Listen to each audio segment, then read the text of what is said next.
குங்குமம் டிவி ஆன்மீக நண்பர்களுக்கு வணக்கம். இன்று நாம் பங்களாதேஷ் நாட்டிலுள்ள மிகத் தொன்மையான மற்றும் வரலாற்று முக்கியத்துவம் வாய்ந்த 5 இந்து ஆலயங்களைப் பற்றி தெரிந்து கொள்ளப் போகிறோம். முதலில் நாம் காண்பது தாகேஸ்வரி தேசிய கோயில். தலைநகர் டாக்காவில் அமைந்துள்ள இந்த கோயில் பங்களாதேஷின் தேசிய இந்து ஆலயம் என்று அங்கீகரிக்கப்பட்டது. டாக்கா என்ற நகரத்தின் பெயரே இந்த தாயாரின் பேரிலிருந்துதான் உருவானது என்று புராணங்கள் கூறுகின்றன. அன்னை சக்தியின் ஆதி ரூபமாக இங்கே தாகேஸ்வரி அருள்பாலிக்கிறாள். சக்தி பீட மரபுடன் தொடர்புடைய இந்த தலத்தில் நவராத்திரி மற்றும் காளி பூஜை மிகவும் விமரிசையாக கொண்டாடப்படுகிறது. பல நூற்றாண்டுகள் கடந்தும் பங்களாதேஷ் இந்துக்களின் அடையாளமாக இந்த தலம் திகழ்கிறது. இரண்டாவதாக நாம் பார்க்க இருப்பது தினாஜ்பூரில் உள்ள கண்டாஜியு கோயில்.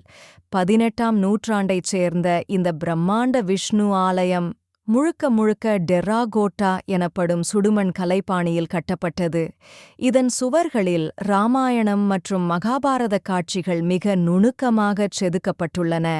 வட இந்திய மற்றும் வங்காள கட்டடக்கலை சங்கமிக்கும் இந்த இடத்திற்கு ஆண்டுதோறும் ஆயிரக்கணக்கான வெளிநாட்டு சுற்றுலாப் பயணிகள் வருகை தருகின்றனர். காந்தநாத் அரசால் உருவாக்கப்பட்ட இந்த ஆலயம் ஒரு கலை பொக்கிஷம். மூன்றாவதாக நாம் பயணிப்பது சிட்டகோங் நகரில் உள்ள சந்திரநாத் கோயில். மலை உச்சியில் மேகங்களுக்கு நடுவே அமைந்துள்ள மிகப் பழமையான சிவன் கோயில் இது.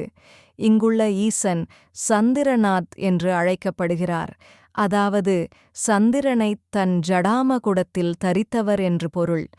கடல், மலை மற்றும் காடு என 3 இயற்கை அம்சங்கள் சங்கமிக்கும் அபூர்வ இடத்தில் இந்த கோயில் அமைந்துள்ளது. மகா சிவராத்திரி அன்று லட்சக்கணக்கான பக்தர்கள் இந்த மலை ஏறி சிவபெருமானை தரிசிப்பது வழக்கம். நான்காவதாக நாம் காண்பது ராஜ்ஷாஹியிலுள்ள புத்தியா கோயில் வளாகம். இது ஒரே இடத்தில் அமைந்த பல கோயில்களின் தொகுப்பு. இங்கே சிவன், விஷ்ணு மற்றும் காளி தேவிக்கு என தனித்தனி ஆலயங்கள் உள்ளன. பங்களாதேஷிலேயே மிகப்பெரிய கோயில் வளாகம் இதுதான். வரலாற்று ஆய்வாளர்களுக்கும் ஆன்மீக தேடல் உள்ளவர்களுக்கும் இந்த தலம் ஒரு மிக முக்கியமான இடமாகும். ஐந்தாவதாக நாம் தரிசிப்பது டாக்காவிலுள்ள சித்தேஸ்வரி காளி கோயில். இது அந்த நகரின் மிகப் பழமையான காளி அம்மன் ஆலயம். வேண்டும் வரங்களை, அதாவது சித்திகளை தருபவள் என்பதால் அன்னைக்கு சித்தேஸ்வரி என்று பெயர் வந்தது. சக்தி வழிபாட்டின் முக்கிய மையமாக திகழும் இந்த கோயிலில் தினசரி நடக்கும் காளி பூஜை மிகவும் பிரசித்தி பெற்றது. குறிப்பாக பெண் பக்தர்கள் அதிக அளவில் திரளும் தலம் இது. இந்த காணொளியில் நாம் கண்ட இந்த 5 ஆலயங்களும் காலங்கள் கடந்தும் நிலைத்து நிற்கும் இந்து சமயத்தின் அழியாத அடையாளங்கள். நாடுகள் மாறினாலும் நம் நம்பிக்கை மாறுவதில்லை. இந்த தொகுப்பு உங்களுக்கு பிடித்திருந்தால் மறக்காமல் விருப்பத்தை பகிர்ந்து கொள்ளுங்கள். அடுத்த ஒரு ஆன்மீக பயணத்தில் மீண்டும் சந்திப்போம். குங்குமம் டிவி சேனலுக்கு சப்ஸ்கிரைப் செய்யவும். மேலும் உங்கள் நண்பர்கள் மற்றும் உறவினர்களுக்கு ஷேர் செய்து உங்கள் அன்பான ஆதரவை எங்களுக்கு தரும்படி கேட்டுக்கொள்கிறோம்.